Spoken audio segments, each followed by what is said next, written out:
What is up, guys? I'm Norman James in London, Ontario, joined as always by Mike Augello in Buffalo, New York. It is time for some Leafs Convo action presented by Oakridge Ford. It is the 3rd of January, 2020. These are wonderful times for the Maple Brothers. 8+ wins in their last 10 games, coming off a 6-3 victory in Winnipeg over the Jets. They were grossly outshot, but who cares? Led by William Nylander, the Leafs got another victory. This team is rising up the standings with a bullet, headed for a game with the New York Islanders on Saturday, which will be a lot of fun. Before we get to that, let's get Mr. Augello involved. Hi, Mike. Good morning, Norm. It's a good start to the next decade, a good start to 2020. The Leafs got a win, now 8-0-1 in their last 9 games, points in 9 straight games. And, the record we know of that it's glowing under Sheldon Keefe. Of course, every game has a little bit of a hiccup, and I think that the fact that they gave up 48 shots and blew a 2-0 lead in the first period is somewhat of a concern, but it's sort of par for the course with the way this team is played. They're playing more of a wide open style, and everybody's enjoying themselves. Sure. But I do think that, and we've heard Sheldon Keefe say this before, I do think that they realize they can't play this way going deeper into the season. And right now they're just taking advantage of the fact that play in the league right now is loose and wide open. Sure. And they can win those games playing that type of offense.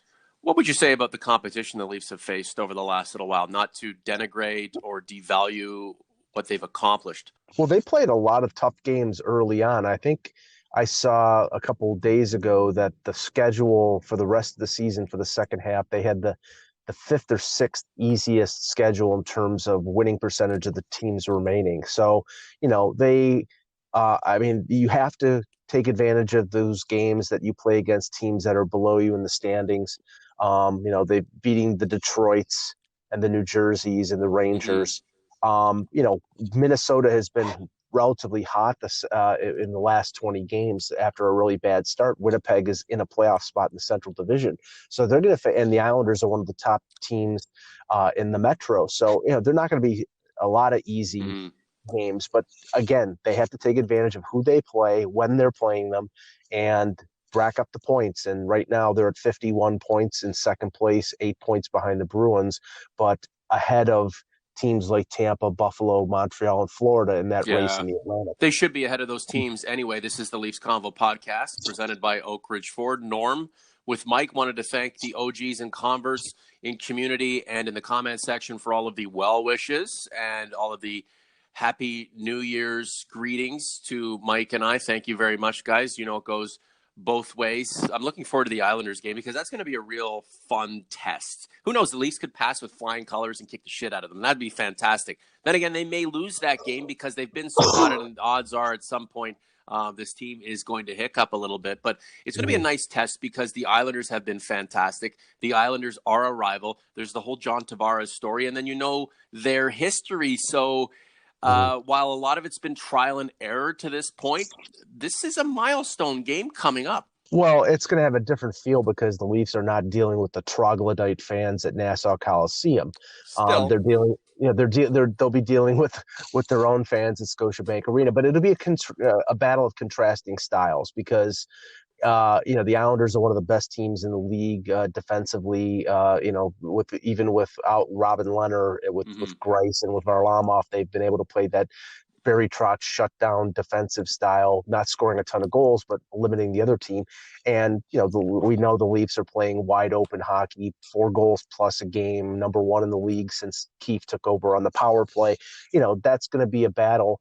But that being said, when they played on Long Island the last game, I think the score was 5-4. So if it gets into a track meet, of course, that's the advantage Leafs, but it'll be interesting. And obviously, like you said, there's a rivalry there. Quickly on the Jets, Leafs, Winnipeg, 48 shots, the Leafs, 28 shots.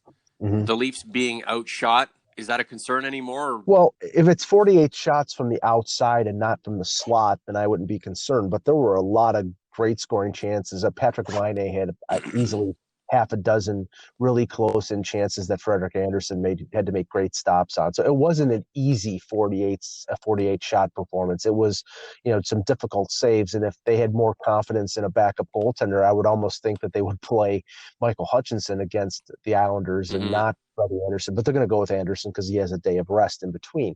But yeah, I mean, the thing is, like I said, they scored the first 2 goals. They got up early.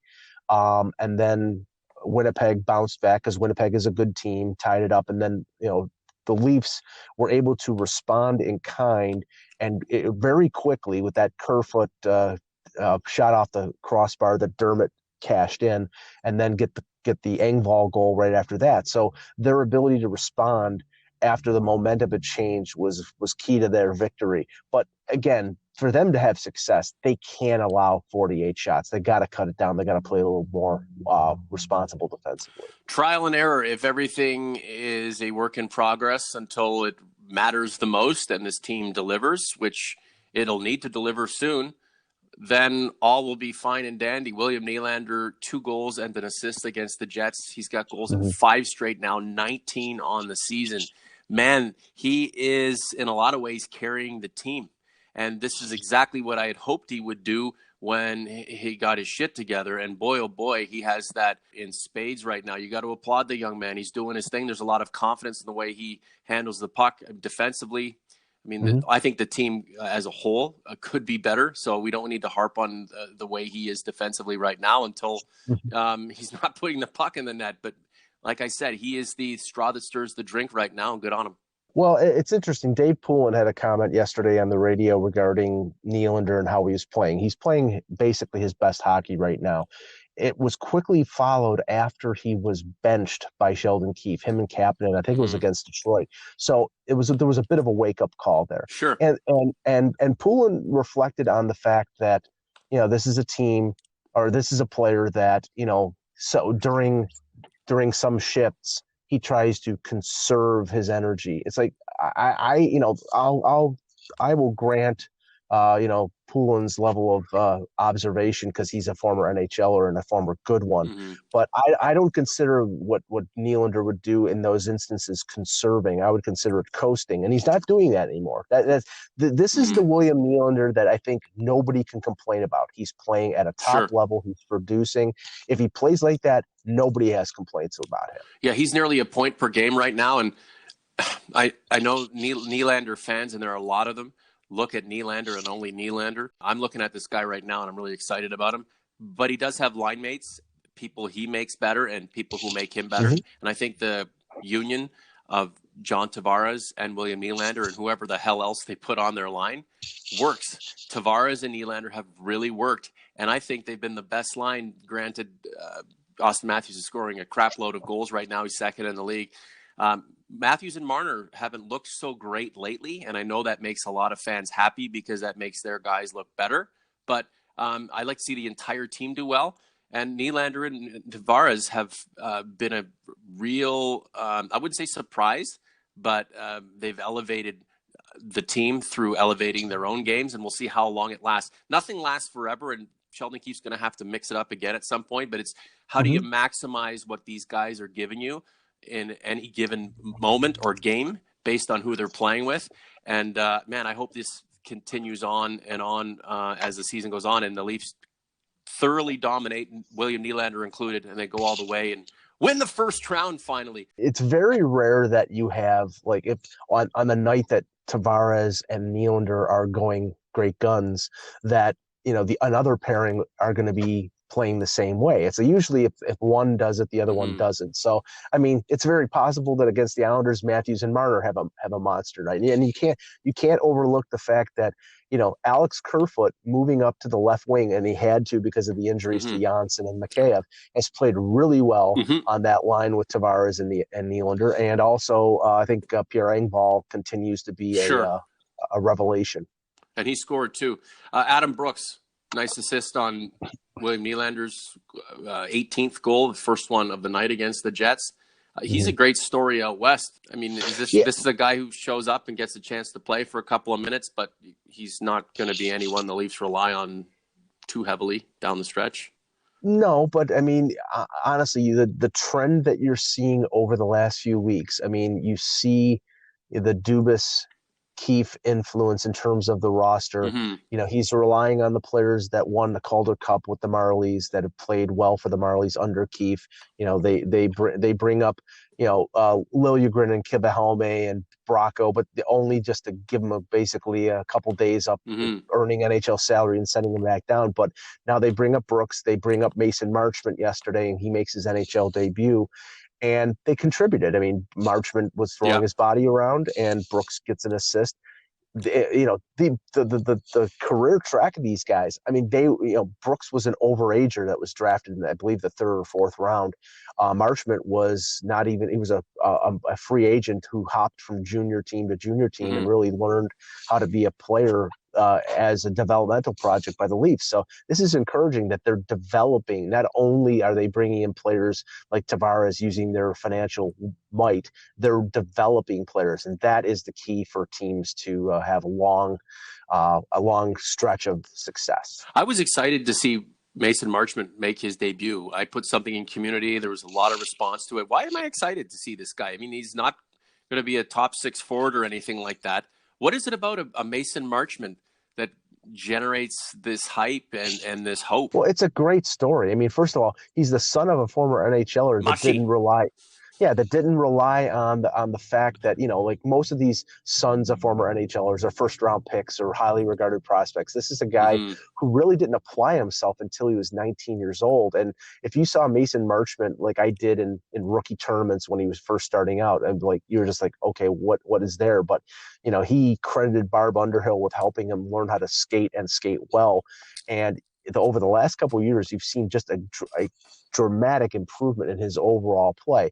I think he's a fourth liner in the NHL. I thought if he hadn't got hurt in training camp that he was going to make this team as a fourth liner, and I think he would have made it as a fourth liner under Babcock, and he's definitely going to, will have a chance to do it under Keefe because Keefe knows the quality of the player. Mason Marchment did come from that Erie Otter system. A lot of success under Chris Knobloch, playing with Connor McDavid and Travis Dermott and Connor Brown. And so he understood success and how to be a part of it, Mike. So we have to grant him that. And Brian Marchment, his father, was one tough SOB.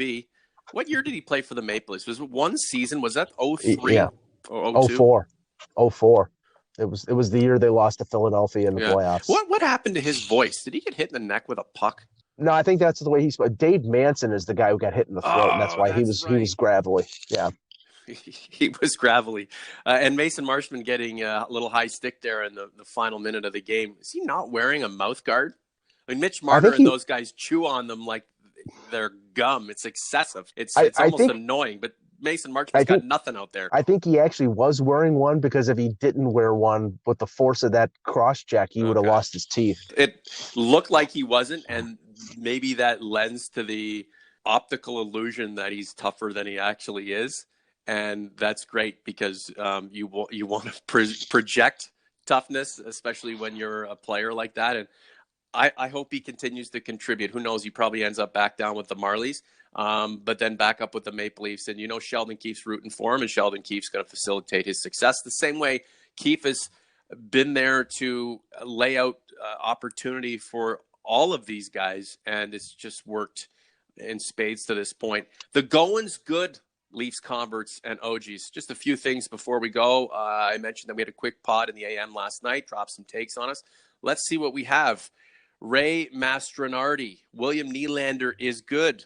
No argument there. We've known he's been good/great for the past 2 seasons of the Leafs Convo.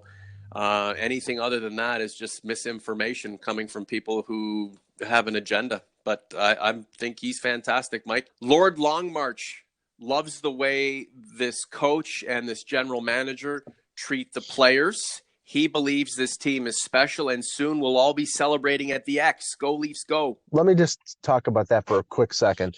I'll tell you right now that what Kyle Dubas did, and I don't think it was calculated. I think it was just out of genuine concern. What he did for Ilya Mikheyev after he had his injury in New Jersey, staying there for 3 days, and then having Daniel Milstein, Mikheyev's agent, come out publicly and thank Dubas for doing that. that will go a long way in terms of, I think, the damage that was done late in the Babcock tenure of players maybe not wanting to come to Toronto. The treatment of Spezza, the stuff about Marner, especially with players in the KHL. The Leafs are going to be recruiting KHL players because they're going to be able to come over on entry-level contracts. And when they hear from a guy like Milstein, who represents a lot of KHL players coming over to North America, that the Leafs treated Mikheyev as well as they did, and that Mikheyev could be used like Nikita Zaitsev was to draw other Russian players there. That is an unbelievable thing for them to do, and a really smart thing, and will help the team in the future. Akuma's deception. Nylander is elite. He's been our best player of late. We could see a 40-goal season from this kid. Imagine that. He has been our best player of late there, Akumas. He has been elite of late. A 40-goal season? I wouldn't be against it. I'm thinking 30 to 35, but sure. I mean, if the way he scored, can he continue to score at this pace? Who knows? I mean, if he stays with Tavares, there you go. A 75 to 80 point season from a guy who makes that kind of money, who in a lot of ways is the third or fourth wheel on the team based on the way that the players are laid out in their rankings.